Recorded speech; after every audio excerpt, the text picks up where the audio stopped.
शाहरुख खान की फिल्म डंकी को मिल रहा है ऑस्ट्रेलिया और न्यूजीलैंड से भरपूर प्यार। इन ममालिक में तीसरी ब्लॉकबस्टर ओपनर बनी किंग खान की ये फिल्म। शाहरुख खान की मच अवेटेड फिल्म डंकी 21 दिसंबर को सिल्वर स्क्रीन पर रिलीज हो चुकी है। राजकुमार हिरानी की डंकी में जहां एक तरफ प्यार और दोस्ती की कहानी दिखाई गई है, तो वहीं दूसरी तरफ फिल्म में उन NRI की कहानी भी पेश करती है जो बैरून मुल्क में रहते हैं और अपने मुल्क और वतन को याद करते हैं। ऐसे में ये फिल्म ऑस्ट्रेलिया और न्यूजीलैंड में रहने वाले लाखों हिंदुस्तानियों के दिलों को छू गई है। यही वजह है कि ऑस्ट्रेलिया और न्यूजीलैंड से शाहरुख खान की इस फिल्म को जबरदस्त प्यार मिल रहा है। वहीं बॉक्स ऑफिस पर भी फिल्म ने अच्छी कारकर्दगी का मुजाहरा किया है। इतना ही नहीं, इस साल शाहरुख खान के लिए इन ममालिक में ये तीसरी ब्लॉकबस्टर ओपनर फिल्म बन गई है। तो चलिए देखते हैं ऑस्ट्रेलिया और न्यूजीलैंड से लोगों का रद्द-ए-अमल।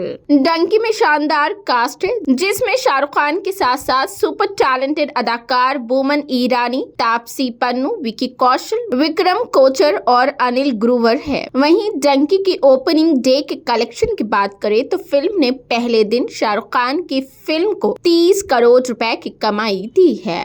सभी जानते हैं कि डंकी का मतलब किसी दूसरे मुल्क में गैर कानूनी तौर से घुसना या दाखिल होना, मगर शाहरुख खान की डंकी कानूनी तौर पर दुनिया के बैसियों ममालिक में जाकर कामयाबी के झंडे गाड़ रही है। सऊदी फिल्म अथॉरिटी ने जुमेरात यानी 21 दिसंबर को बॉलीवुड की फिल्म डंकी की दुनिया भर के साथ सऊदी अरब में भी नुमाइश का ऐलान किया है। याद रहे कि फिल्म के कई मनासिर सऊदी अरब में फिल्माए गए हैं। खबर रसा एजेंसी SPA के मुताबिक सऊदी अरब के जोग्राफियाई माहौल में फिल्माए गए मनाजिर फिल्म में मौजूद है। फिल्म की तैयारी फिल्म अथॉरिटी और क्वालिटी ऑफ लाइफ प्रोग्राम के तहत की गई है, जो ममलिकत के विजन 2023 के अहदाफ में से एक है। फिल्म के डायरेक्टर राजकुमार हिरानी हैं, जबकि शाहरुख खान मरकजी किरदार अदा कर रहे हैं। फिल्म की तैयारी में 15 से ज्यादा सऊदी फिल्मसाज ने भी शिरकत की। फिल्म की शूटिंग जिद्दा, तबूक, नेवा में की गई है। शूटिंग 13 दिन तक जारी रही, जिसमें सऊदी अरब के मुख्तलिफ शहरों के कुदरती मनाजिर को फिल्माया गया है। इससे कबल 2022 और 23 में हॉलीवुड की मशहूर फिल्म की फिल्मबंदी भी सऊदी अरब में की गई थी, जिसे मुकामी और आलमी सतह पर काफी शोहरत मिली थी।